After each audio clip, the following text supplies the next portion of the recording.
Welcome back to Charging Ahead, an exciting e-mobility video series by Enzi Ijayo Africa Initiative, showcasing the future of sustainable transport in Kenya. In this episode, we are joined by the Chief Revenue Officer at EV Chaja, John Msingo. Stay tuned to gain valuable insights from one of the key players building Kenya's e-mobility charging infrastructure. Hi everyone, my name is John Msingo. I'm the Chief Revenue Officer of EV Chaja. EV Chaja supplies, installs, operates four-wheeler electric vehicle charging infrastructure. Basically, we just charge electric vehicles.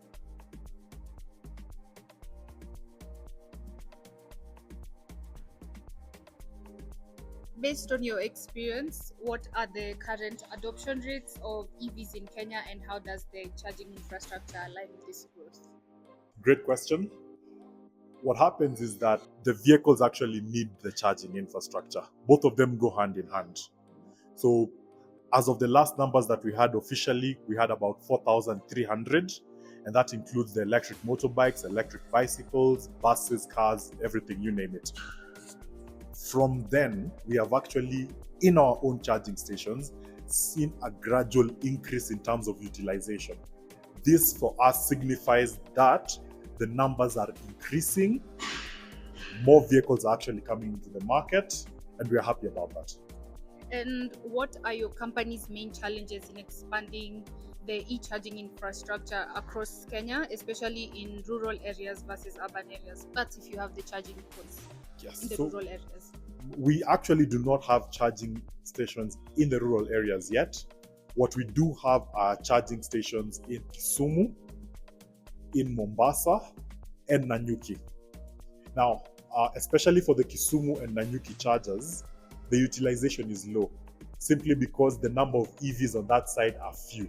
So us trying to actually expand outside of Nairobi at this point in time might not be as feasible, but in terms of the company strategy, what we did was that we were able to install a charging point from Nairobi, we installed a charging point in Nakuru, and we installed a charging point in Kisumu.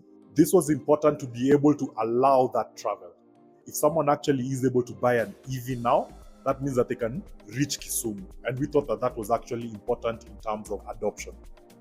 So in as much as it did not make economic sense to do that, we did it anyway, so as to allow EV users to do that. So with Kenya's electricity largely generated from renewables, how is EV Chaja leveraging this resource to sustainably power the e-charging network? Great question. Every time what we see, there are these memes that come out where you have a Tesla and the Tesla is being powered by a generator. We are glad that that is not the case here in Kenya. We are glad that our grid is actually clean. And when we talk about moving to renewable, even in terms of the transport, we are moving truly. So currently as EV Chaja, what we do is that we still use the grid, our chargers, but we are happy that we can confidently say that we are using 90% renewable energy. It's not many places in the world that can actually say that. How do you address the cost implications for users when balancing infrastructure expansion and affordability? So EV Chaja was actually founded in November 2020. We put up our first charging point 2022. For almost 1.5 years, the charging was free. The reason why we did this was to be able to get data. So we now have data in terms of what are the best locations, charging patterns of our clients, etc., etc., etc.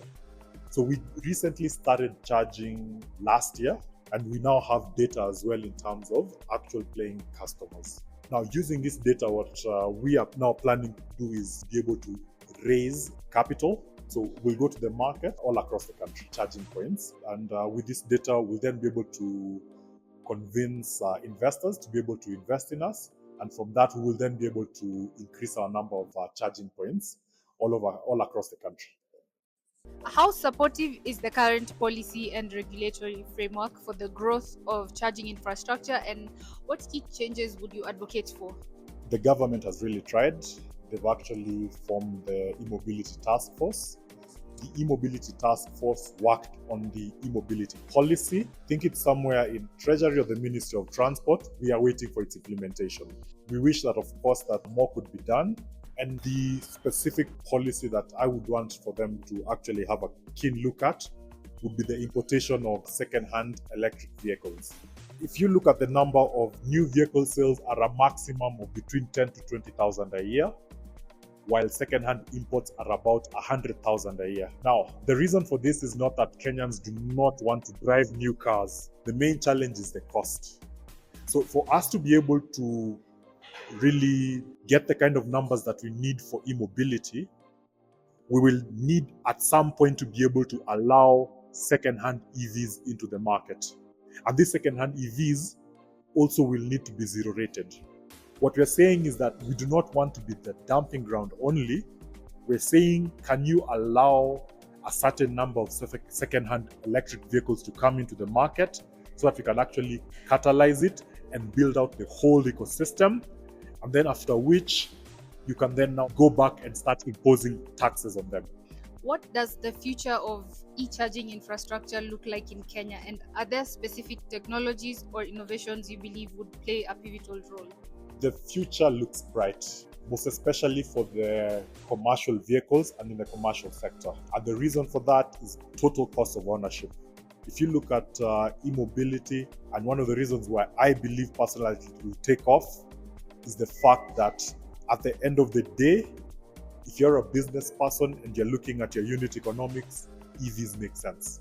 And in terms of innovations, we have an app that actually makes it very easy for our customers to use. This is we're at our charging point. This is actually the charging point at Adlife Plaza here in Nairobi. So this is our charging point. This is our charger. It's a wall box. It actually can give out 22 kilowatts of AC power. In order for you to use it, you'll actually need to download the EV Chaja app. Once you've downloaded the EV Chaja app, you will then be able to come and scan this QR code.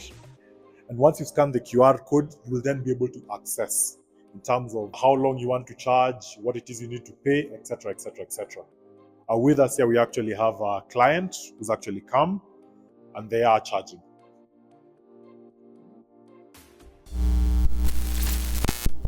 John broke down the realities of growing Kenya's charging network, from energy integration and grid management to affordability and policy support. His work highlights the infrastructure backbone required for real EV adoption and expansion. Next, we turn to the fleet operator's perspective with Jit, the CEO of Basigo. Thank you for watching, and charge up for the next episode by subscribing to stay on the road with us.